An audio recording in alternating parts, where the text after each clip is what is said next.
All right, everybody, we are back here in front of you talking more about real estate because why not? Because that's what we do. That's what we do. We live for it. Yeah, and we're here to give you your 30 minutes for your daily commute, once a week, or you can start from the beginning. But here we are, episode 11. Yes. 11? Unbelievable. 11. How many people get to 11 after starting a podcast? Yeah, I don't know. I just hope people are still listening and enjoying. This one should be really fun, you guys. It's going to be all about why did they do that? Why did they do that? The good, the bad, and the weird. I like that. Yeah, the good, the bad, and the weird. A little different from our horror story home tours. This is kind of, because that was sort of a little more situational. This is like, we see a lot of homes, you guys, and people do some weird things to them. We talked last week about return on your investment projects. I would say these are just things that they just did. And maybe they enjoyed them, so maybe they took that part of our advice. Maybe not such great ideas. No. At the end of the day. Some of these things we're hearing from each other for the first time, so I'm excited because you're going to get our genuine reaction to some of the weird stuff that we see in homes. I even texted one of my clients, because we see so many homes, they don't see as many. I was like, please tell me some of the weirdest things that we saw in our homes because we saw like 50 houses together. So she sent me some good things today. Yeah, I would say on average when we meet with a client, we will see anywhere between 20 to 40 homes. And if you have multiple clients, you are in and out of those homes so quickly. It kind of, they don't all stick, but there are some that have that are living rent-free in my mind. I really need to create an album on my phone. Yeah. Because I always take photos when I'm at these weird houses because I'm simply like, I must document that this exists in the world or I'll forget. And sure enough, I haven't made that album, so I have forgotten a lot of them. But you kick it off. Start with one of your most memorable. Why did they do that? Okay. I had clients looking at homes in Anacortes. And one of the homes that we went into was more than 100 years old. And it was darling, so cute, had all these fun features. But as I walked past the kitchen, I saw what looked to be like a mudroom. And I go into it, it's this space between the kitchen and the back door, tiny room, which would have been perfect for a mudroom, but they have a legit chicken coop right next to their kitchen. So you get farm fresh eggs right there, but there was like chicken shit in this coop and like feathers. And I can't imagine having my chickens you're cooking their eggs right next to them. It's real fresh. Real fresh. That's real fresh, and those owners must have fantastic immune systems from all the cross-contamination. And now that egg prices are going back up, we might see a resurgence in folks bringing their chickens back to the house. I get it in the backyard, maybe not in the mudroom. Can you imagine how loud it would be? All the time? Yeah, and it's just a little too close for comfort. Yeah, I was shocked. I didn't know that these existed. That's like some sort of a sanitary thing, huh? Right? Huh? Yeah. Interesting. Yeah. Did that home eventually sell? I have no idea. Okay. We passed on that one. Yeah, you don't say. Yeah. You don't say. I really wanted my clients to walk it and see it because I had toured it, and after telling them about this special chickie coop, they were like, no thanks, I'm good. Yeah. I don't want to have to convert that. I don't know what else lies beneath it. Totally. It's still yucky. Yeah, you have to have some special sort of vapor, some sort of barrier between the chicken actions and your flooring and your wall coverings, for sure. I will say, I did walk a house this last weekend that had a mudroom with a doggy shower in it. Oh, yeah. See, now that's cool. That would have been a cool conversion. Take the coop, turn it into a doggy shower with, an area for the drainage. I love those. I had some clients that were specifically looking for a laundry room that had an extra hookup in it, that they could add a doggy bath in there. If you could replace the utility sink with a doggy bath because you've already got the extra hookup and not have to do it in your own bathroom. So could have, should have. So instead of a dog shower, there was a chicken coop. Yep. All right. Yep, your turn. Okay, my turn. So this was actually back when I was touring homes with my now husband to rent before we purchased. But it sticks out in my mind because I loved it, but also it was terrible. So the only way to get to the primary suite were these tiny spiral stairs, which were in the kitchen. Okay. So it was the only way to get to the primary suite, but there was a beautiful suite up there with windows all around the room and in the bathroom.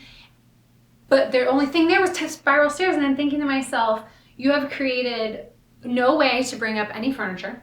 If you need to go down to the rest of the house or you have kids, you're going down a tiny set of spiral stairs. So spiral stairs are really fun, but they're not particularly functional as your main source to get anywhere. So we obviously did not rent that house. But okay, so I wouldn't say that was I would say that's more on the weird, not bad or good, but I recently watched the John Benet Ramsey it's on my list. series. It's on my list. 3-part series. They actually go through the house. They show a lot of the house, and their master bedroom was up a spiral staircase that went down into the kitchen.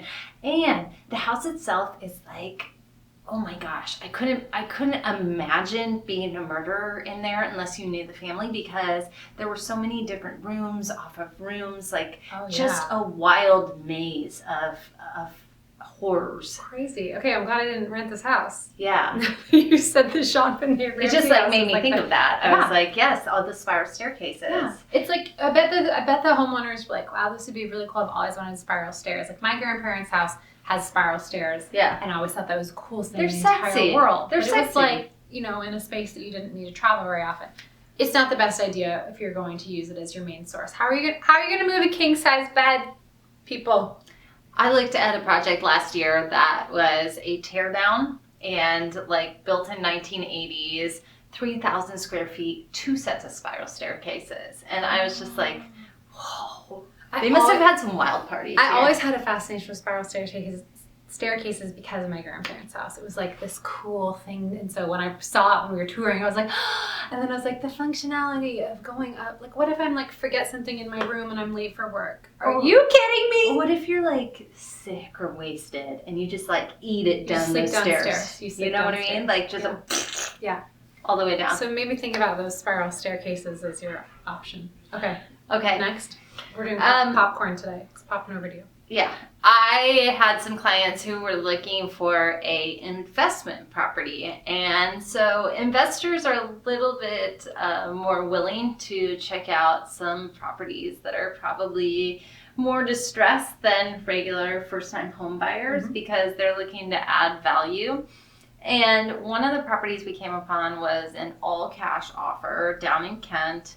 And it was listed really low. Okay. Really, really low. And so they wanted to go check it out. And on the front door, there was a massive warning sign from the state saying that this home had been used as a meth cooking lab. Oh. And that... Welcome to Kent. We should be very careful about walking the premises. And... the property had no power, and so it was very dark. We all switched on our lights, and what we found was that whoever had been living in there probably had some sort of psychotic breakdown, because there was writing from floor to ceiling and these huge prophecies and just on and on and on. I was just the spirits. I'm kind of a spiritual person, but I felt this very dark, kind of if you were in a horror film and this is where the demons would live. And my clients were totally unfazed. They wanted to see the whole property and check out the space. And I was oh God. I don't know, guys. I hope you had steel-toed shoes on. You never know what's in that place. I definitely had on my work boots, so I was grateful for that, because I typically don't wear my nice heels when I go out on tours. You just don't know what you're going to come across. Yeah. But, yeah, you could see somebody's mental breakdown in front of you, right? It was on the walls. The writing was on the walls. That's terrifying. You're brave.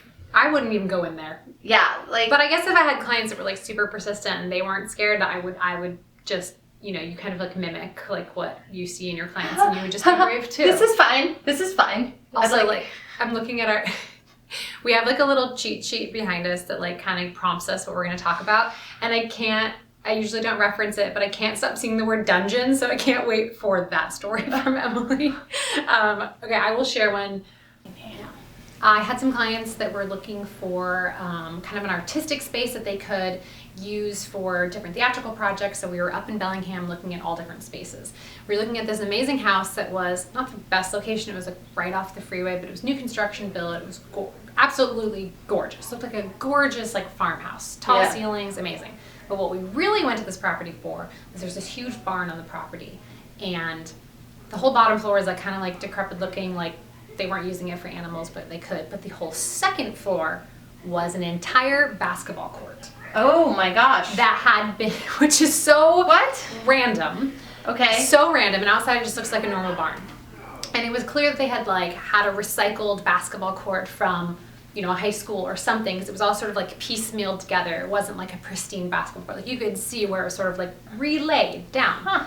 And my clients were interested in it because they were like, oh, the things we could do in the space. It could be like a theater or whatever.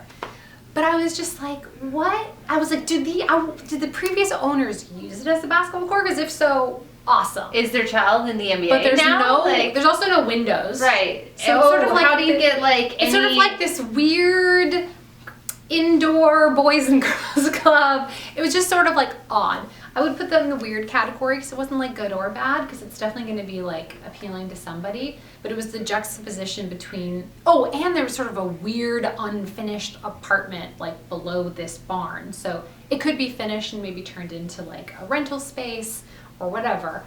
But this beautiful new construction house paired with this barn basketball court. Wild. Taking barn dominium to a whole new level, basketball barn dominium. It was interesting. I have never seen anything like that since. That's one way to keep the kids home, right? Yes, it is. You're gonna have you don't need to go anywhere. Yeah, you have a basketball court. You got the basketball court. They're not gonna be partying down the street. They're gonna be at your house. Yeah, it was so every single time. So interesting, and it was like a full size upper level basketball court with no windows. Wild. Yeah. Interesting. Mm-hmm. Things you'll find in Bellingham. Well, okay, I'll take on the dungeon one. Please do. I was walking through this pretty unique home in Shoreline. Okay. And we were down in the basement, and there was a door. And I don't even know how to say this. It was a legit dungeon door. Okay. It was like rounded out with the little hole and the bars, right? So it was without a doubt a dungeon that went downstairs into a concrete hole. No. And it locked on the outside. Nope, I don't like this at all. I was like, what the fuck? So was it opened? Could you open it? I could open it, but then it the fear. And it's irrational because I'm there alone touring it for clients. So you were previewing it too? Yes. Okay, that's even scarier. Alone. Okay.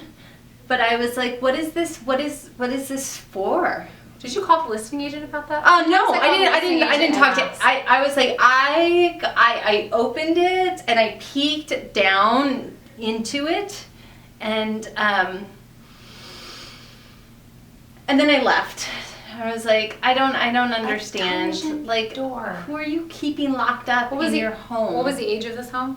The age of the home was probably 1960s. Okay. But the rest of the home looked totally normal.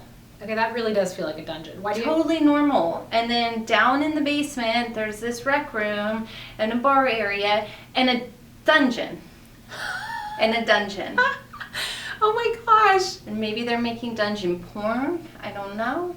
That's terrifying. I just hope that nobody was locked in there for too long. I didn't see chains against the wall, the door itself was reinforced and had the bars, and it was rounded out, and then the lock on the outside, the legit lock and latch. Yeah, see, that's weird. It's not like it was a safe room or anything, right? You don't have a lock on the outside. Why would you have the lock on the outside? Yeah. You're locking something in. That's weird. Okay, I'm going to take that into my next one because this one was actually broke my heart. I walked through another home in the Edmonds Shoreline area that I was checking out on behalf of myself because we were in the market to buy a new home. And this house had a great lot, it had great square footage, but there was one room that looked like an add-on, and the room had no windows, and it was painted like a kid's green. There were kids' drawings on the walls, and the lock on the outside. No. Yes. Oh God. Also, bedrooms are supposed to have windows, people. Windows, Oh, and God. It's the lock on the outside. That's scary. That's sad. It's so sad. And then like in my mind, I'm trying to think like, who are they locking? How long were they locked in there? Oh no. Like you see these things in these true crime shows, Yeah. right? And like your mind just goes a million miles per hour. I just like, my heart was sad and scared and like. Was the family still living there when it was listed? No. So then to me, I say to the listing agent, what are you doing letting the house be marketed like that? Right. Paint the walls, take off the pictures, and take the lock off, because every single buyer who is in there is going to have their own story that they make up. Yeah. So I would say, why did they do that, listing agent? Why did you do that? Why did you not? let the house go on the market? And maybe they tried. It was $1 million house. Yeah, no. It was You $1 do million not market- house that was staged. You don't in market it, a $1 million house with a lock on the outside of a child's right? store. And then they like kids' drawings on the walls. Like, I just, That's creepy. yeah. I feel like I'm gonna take this back to a good one. Great, thank you. Because I'm gonna take this back to a good one. I was touring this amazing house, actually in Kent as well, on Lake Meridian, so like right on the waterfront. Lake Meridian is a tiny little lake, but you can get a really cool lake property. And the house itself, everything about it was very custom, very interesting, probably wouldn't appeal to everyone at all. It was a very weird little house, but very cool. And in the primary bedroom upstairs, and you know, they have, so when you go into houses, if you've ever seen the little pieces of paper with writing on the walls in each room that tell you things about the house. Silent talkers. Silent talkers, yes. Silent talkers. And they're there to like maybe point out things that you as the buyer would not notice, or if your listing agent's not actively following you around the house, you can figure out that stuff on your own. So I knew that there was going to be a hidden closet in the primary bedroom. And something popped out. No, God, Okay. no. Jack in the box. No. And I was actually filming this house with the listing agent's permission to make a little promo video of it, because it was so unique and had so many cool features. I was like, I gotta film this house. So I knew there was gonna be a hidden closet, and I was trying to figure out where it was because it was really well hidden. And you know, generally they're behind like a shelf or something, and it was behind a big huge built-in bookshelf, but it really looked hidden. And when I pushed it open, it was this long closet. I'm talking like 20 feet long, and at the end had like a beautiful like, porthole that looked out to the water. So it was like, first of all, dream closet, because it has lights, has like natural light, which is the best way to see your clothes and see yourself in your clothes. You can try them on there. And like 20 feet of like hanging storage and skylights, and it was honestly the most beautiful hidden closet I'd ever seen. It was also just like unique in it, the way it was, you know, laid out, being this long sort of like hallway. Obviously that was not going to be a shared closet with the husband, because I would have used that entire space myself. One other hidden... I can't wait to have a closet. I have a video of that too. It's somewhere deep on my Instagram Amazing. stories. Another hidden closet, just to go with that I found. So the same clients that were looking for the home when we toured with the basketball court, they're like some of my best friends in the whole world. We found this amazing house. They purchased it. We were doing the inspection, and I'm downstairs with my friend Billy, and her husband Josh is upstairs exploring, and our inspector's doing his thing. And we all of a sudden hear Josh go, "Guys!" And we're like, "Oh no, something bad, something bad." He's like, "Guys, I found something." And we're like, "Oh shit." I was like, "Our inspector's gonna go find it." He goes, "I thought I broke the shelf, but I just moved it, and there's a whole room." So he moved this shelf in the primary. Whoa. It was this old house, so basically the whole top floor, they had like, you know, it could have been an attic, but they, you know, it was converted to a whole primary bedroom suite. Everything was very cool, with like the gabled ceilings, so you kind of had like, you know, walk in the center. Behind a shelf was this whole room that was carpeted, painted, trimmed out, everything. You couldn't stand in the room. It was like, like standing on your knee height, but you could use it for storage or a little like cute dog room, whatever. So that was a really pleasant hidden thing. And I would say why did they do that scale? It was just like an awesome little hidden gem that these builders who, most builders aren't going to necessarily go the extra mile, no offense, but they're just trying to be quick and get their product out. Right. Took the time to finish this cute little room. Ooh, I love that. Yeah, so I gave them these really cute, we called it the gnome room, and I gave them these cute little gnome battery operated lights to hang in there for their one of their closing gifts. Love that. Okay, it's not on the list, but how many homes have you been to with a toilet throne? I haven't, but I've been documenting how many corner toilets I've seen, which is a weird thing. Okay, I went into a room with a 3-step up toilet throne. No. 3 steps up. No. And there was like one of the big soaking tubs, and like the toilet is above the tub. Like, so you can lord over all the activities that go on in the bathroom. And the entire bathroom was carpeted. Like the stairs. That's kind of like the 80s, ooh, 80s, 70s. I was just like, wow, No. some people, and they take their dumps. I did have a slew of like repeated back-to-back tours of corner toilets where the actual tank was I'm making a triangle for people listening to the podcast. I'm not sure why I feel like I do that. Everybody knows what a corner is. A corner tank with a triangle of a tank. They make them. They do make them. But why? I don't know. But it's why? Like to maximize space, but like, they're weird. They're weird. They're weird. I saw another amazing flip. It was beautiful. These people actually have a TV show. I'm not going to say who they are, but the house is gorgeous. They do really great they lure you in with the beautiful staging and designing. However, this one particular house, my clients wanted it. It was so cute. This particular house had one bathroom, which is not the end of the world for some people, as long as that bathroom is going to give you everything that you need, right? It's pretty common in Seattle proper. Yeah, most bathroom. homes have one bathroom. Yeah. It's wild. I could not live that way. I have friends, I have family they have four people in the house and one bathroom. We've been living that way just with our construction, but it's just 2 of us. Who cares? Yeah. But if he has one bathroom, great. It just needs to really like serve all your needs. So this one bathroom, I don't know why, the placement of the toilet did not allow for any of the drawers or doors in the vanity to open. So you had a sink that you couldn't stand in front of because the toilet was there, and you couldn't open a single drawer or door. And all, mind you, all like the plumbing for your sink is inside this vanity. So how are you going to get to it without ripping that door off? Yeah. So now we're talking about remodeling the entire bathroom, but how are you going to put a vanity in there? You'd have to put a pedestal sink. So when you're talking about completely taking apart a completely remodeled house and buying it at the price that they're upcharging it for, it quickly goes out the window as a possibility.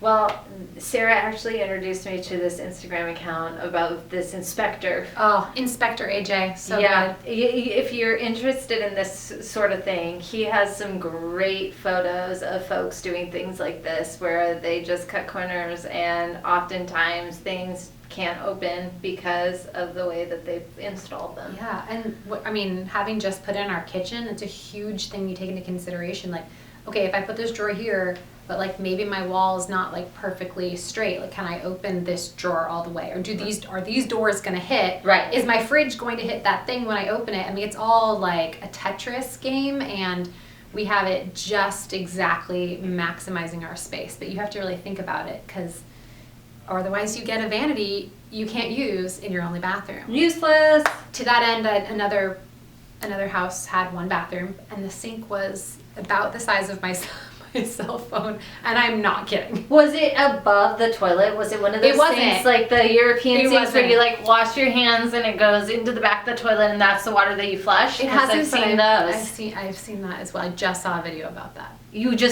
haven't seen them in real life? No, I haven't seen them in real life. Oh yeah. Oh, definitely. Oh, here in Seattle, in a lot of the gosh. brand new like townhomes where the bathrooms are teeny tiny. They actually put them on the back of the. They have them. I have not seen that in a tour here. I've seen it in many videos though. Yes. Yeah. They exist. Oh my gosh. What a fun little way to live. Washing your hands over the toilet there. I saw a bunch of homes when I was touring in Everett that were, older homes, probably like almost 100 years old. and this is very much a sign of the times when these homes were built, that people probably, it didn't matter to them then. This is on the same idea of one bathroom.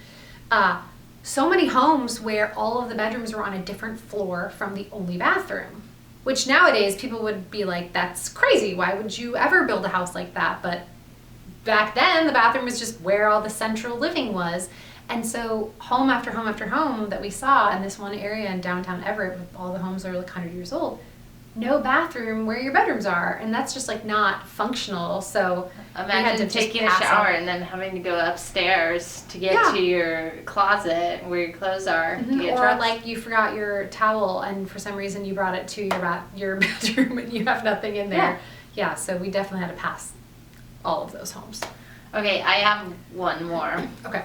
I was visiting with some of Taylor's clients, my husband's clients, and they owned a multi-million-dollar floating home. Ooh. Which, if you haven't had the opportunity to check out some of these floating homes, they are like teeny tiny, but like cream of the crop. So like cool. So nice. Yeah. The house had been designed with all of these materials from Italy, and one of the features that it had was it was 2 floors, but one of the elements was like 2 floors of a climbing wall. No way. Like, why? Yeah, like how often are you really going to use that? Right? Like, you go up and down it a couple times. Like, why not just rent some time at the climbing gym? Like, are you like hanging on there? And to have like this multi-million-dollar property that like everything is so custom and done, and then there's this climbing wall. Oh, well, then maybe they were climbing enthusiasts. Yeah, I guess so. I would take. I'll share my last one. So Okay. Some clients that I was touring with, we were seeing lots of homes. This was maybe the second home we saw, so we probably saw like 50 more homes after this. And the house was priced pretty low, lower than you'd think, which is always, as we know, a sign that you're going to find some really interesting things. Why is it on sale? Why is it on sale? If you think you're getting a deal, it's because you're going to have to do a lot of work. Here's a reason. Yeah, you're not getting a deal. You are getting lured in. A project. Or maybe that's what you want. Yeah. You want a project. Yeah. So, and my client Emily just reminded me of this morning. We go tour this home, and there's no like floor coverings. There's just like the subfloor, but they've done a very special treatment to the subfloor. First of all, you could see the trim, and you could see about 3/4 lower where there probably was once flooring, and they just took it away. But instead of replacing that flooring, they tried to do a really interesting DIY to this floor, where they essentially like, the only way I can describe it is like painted it like it was wood, like hand painted wood grain, poorly, and then epoxied it so it was as shiny as you could possibly get something. So not only is it 3/4 below all of the trim in the house, but it is like splotch hand painted brown, smudgy, shiny, coupled with crown molding loosely, crown molding that had blue LED strips running along every single corner of the entire home. Those LED strips. And it was so bad. And I'm thinking to myself, one, like, why did you want to enjoy this feel and this look while you lived here? Yeah. Because that floor took some time. It took some time to do that. And when you think about how much money you're going to actually spend on like flooring, you don't have to go to the top of the budget. It's not that expensive. And it was one of those things where it was being advertised as like open to put your own spin on the flooring, like, you know, imagine your own brand new floors in here. And I'm like, yeah, no shit, because I can't see anything beyond those floors. Anything past. And in some places, it almost looked like they'd epoxied over like wax paper. It was very, very, very odd. Yeah. So today we had what? No floors. We had no windows. We had basketball courts. We had dungeons. Thrown toilets. Corner toilets. Yep. Chicken coops. Climbing walls. Meth labs. Really sad children's rooms. So we'll end on that. And then spiral stairs, which are whimsical but not practical. Even remotely functional. Yeah. So I think this is an interesting episode to follow up from our renovations and things you can do, because I know we were like, hey, do things that really bring you joy to your house. And they really, really should. Yeah. But to that end, if you are going to go sell it with your weird joy, your weird quirky joy, maybe just like put a nice spin on it that might be appealing to other folks. Yeah, just ask your friends. Yeah. If this is something that they would consider having in their house. And if they look at you like you're crazy. And if your listing agent's like, you should totally sell this house with a chicken coop inside of your kitchen, then get maybe a second opinion. Get a second opinion. Get a second opinion. We could have converted that into a doggy shower and it would have sold, you know? Uh-huh. Oh, totally. And been so appealing and been a feature of that home. Yes. For those of you that listen to our podcast all the time, I would say, like, when we post this episode, like, comment below if you've seen some interesting things on tours with your agents, or you have friends that have weird stuff in their homes, because I really, really want to know what other people have seen. Or agents, if you're listening to this, which some of you are, we know you are. Yeah. Please comment on some of the weird things that you've seen in houses, because it's so interesting. If you've seen that account, Zillow Gone Wild, there's a guy, or the other guy Instagram who does the reviews. He finds some really good things. ones. So it's out, not just in weird places in the middle of nowhere, America. Nope, it's right here. Yeah, it's in your backyard. It's in the bottom of a beautiful 1960s home with a dungeon. Yeah, you don't know who your neighbors are. This is why you need to tour houses. Yeah. And also, if your neighbors are selling their homes, go tour their house. Go tour their house. Yeah. You never know what you'll find. Thanks so much for listening to this episode of Why Did They Do That? She's got the keys. She's got the keys, episode 11. Bye.